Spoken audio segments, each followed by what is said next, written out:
Black Beauty by Anna Sewell. Chapter 21. The Parting. Now I had lived in this happy place 3 years, but sad changes were about to come over us. We heard from time to time that our mistress was ill. The doctor was often at the house, and the master looked grave and anxious. Then we heard that she must leave her home at once, and go to a warm country for 2 or 3 years. The news fell upon the household like the tolling of a death bell. Everybody was sorry, but the master began directly to make arrangements for breaking up his establishment and leaving England. We used to hear it talked about in our stable. Indeed, nothing else was talked about. John went about his work silent and sad, and Joe scarcely whistled. There was a great deal of coming and going. Ginger and I had full work. The first of the party who went were Miss Jessie and Flora, with their governess. They came to bid us good-bye. They hugged poor Merrylegs like an old friend, and so indeed he was. Then we heard what had been arranged for us. Master had sold Ginger and me to his old friend, the Earl of W., for he thought we should have a good place there. Merrylegs he had given to the vicar, who was wanting a pony for Mrs. Blomefield, but it was on the condition that he should never be sold, and that when he was past work he should be shot and buried. Joe was engaged to take care of him and to help in the house, so I thought that Merrylegs was well off. John had the offer of several good places, but he said he should wait a little and look round. The evening before they left, the master came into the stable to give some directions, and to give his horses the last pat. He seemed very low-spirited. I knew that by his voice. I believe we horses can tell more by the voice than many men can. "Have you decided what to do, John?" he said. "I find you have not accepted either of those offers." "No, sir. I have made up my mind that if I could get a situation with some first-rate colt breaker and horse trainer, it would be the right thing for me.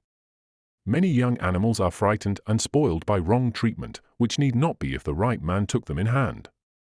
I always get on well with horses, and if I could help some of them to a fair start, I should feel as if I was doing some good. What do you think of it, sir?" "I don't know a man anywhere," said master, "that I should think so suitable for it as yourself. You understand horses, and somehow they understand you, and in time you might set up for yourself. I think you could not do better. If in any way I can help you, write to me. I shall speak to my agent in London, and leave your character with him." Master gave John the name and address, and then he thanked him for his long and faithful service, but that was too much for John. "Pray, don't, sir. I can't bear it. You and my dear mistress have done so much for me that I could never repay it. But we shall never forget you, sir, and please God, we may some day see mistress back again like herself. We must keep up hope, sir."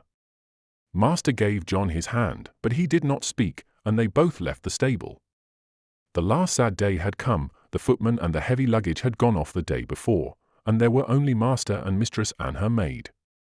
Ginger and I brought the carriage up to the hall door for the last time. The servants brought out cushions and rugs and many other things, and when all were arranged, master came down the steps carrying the mistress in his arms. I was on the side next to the house and could see all that went on. He placed her carefully in the carriage, while the house servants stood round crying. "Good-bye, again," he said. "We shall not forget any of you," and he got in. "Drive on, John."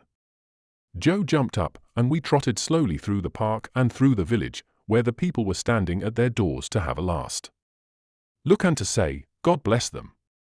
When we reached the railway station, I think mistress walked from the carriage to the waiting room. I heard her say in her own sweet voice, "Good-bye, John. God bless you." I felt the rein twitch, but John made no answer. Perhaps he could not speak. As soon as Joe had taken the things out of the carriage, John called him to stand by the horses, while he went on the platform. Poor Joe! He stood close up to our heads to hide his tears. Very soon the train came puffing up into the station, then 2 or 3 minutes, and the doors were slammed to, the guard whistled, and the train glided away, leaving behind it only clouds of white smoke and some very heavy hearts. When it was quite out of sight, John came back.